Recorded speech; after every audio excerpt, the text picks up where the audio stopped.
Good morning, Sasha. It's Friday morning for April, Strengths Friday again. So today we're going to be looking at number 22, includer. Again, pretty sure these are ones which are like, I would definitely just say these are not signature talents of yours. They're probably still auxiliary talents, though we are kind of getting to ones lower.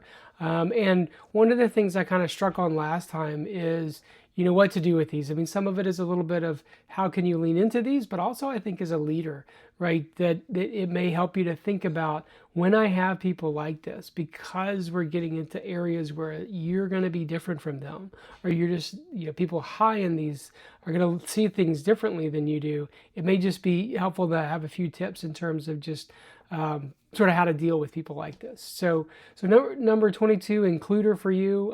It's a relationship building theme, and it's pretty self-explanatory just in terms of the title. Includers like to include people, right? They show awareness just sort of innately of people that are kind of feeling left out or marginalized. I have very high relator. In fact, it's my number one. And if there is an opposite, it would kind of be, includer would be its opposite. So relator likes to go deep with a couple of people, may look very cliquish or exclusionary because I always like to hang out with people I already know. Just kind of, I go to a party, I gravitate to the people I already know. An includer looks just intuitively for people that are left out, and they always kind of want to include them. Like there's no such thing as not any more room at our table. They always have room. They're always making room for people. So intuitively, it's great that you have people that do this. They want to always make that circle wider. They want to include everyone. Again, they may clash a little bit with people that have high relator because they're going to want to include people, and the relator may be a little uncomfortable with that. So a couple of intrinsic needs to help you just think about, things which will help includers thrive, an inviting, inclusive environment for self and others, right? So everybody wants to feel like they're included, but not everyone's really good at doing that. An opportunity to include the marginalized. That may not be something that's intuitive to you, but to someone else, like you may see that they may really gravitate towards causes of marginalized, and it may simply be that like they have this innate desire to include everyone, and anyone who's seemingly left out of society, of wealth, of whatever. It may actually stem from this. I mean, it could be political, it could be lots of other things, but it also could just be their innate desire to include everyone. And they just have this feeling that they want to include everyone else. So when can this be a little bit of a concern?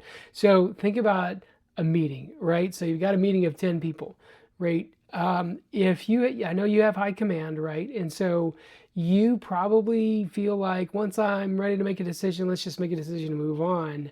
However, when you do that, if 5 of the 10 people in the meeting haven't spoken or haven't offered their opinions, they may feel left out. And you may be like me, where you're like, hey, listen, like if you speak up or hold your peace kind of thing. But an includer, if they're running the meeting especially, it might be frustrating to you because they will want every single person in the room to get an opportunity, right? To get an opportunity to have their voice heard, or to just kind of speak in terms of and not be marginalized.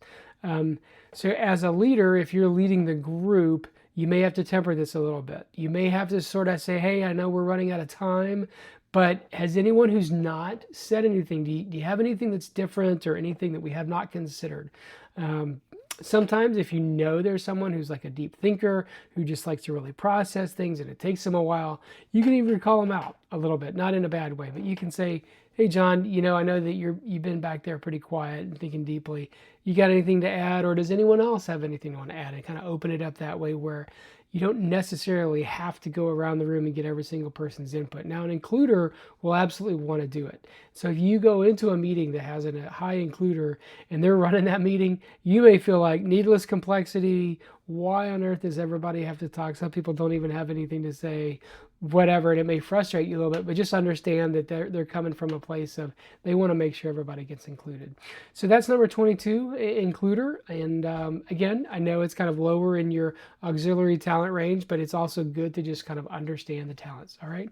Have a good one. Love you. Bye.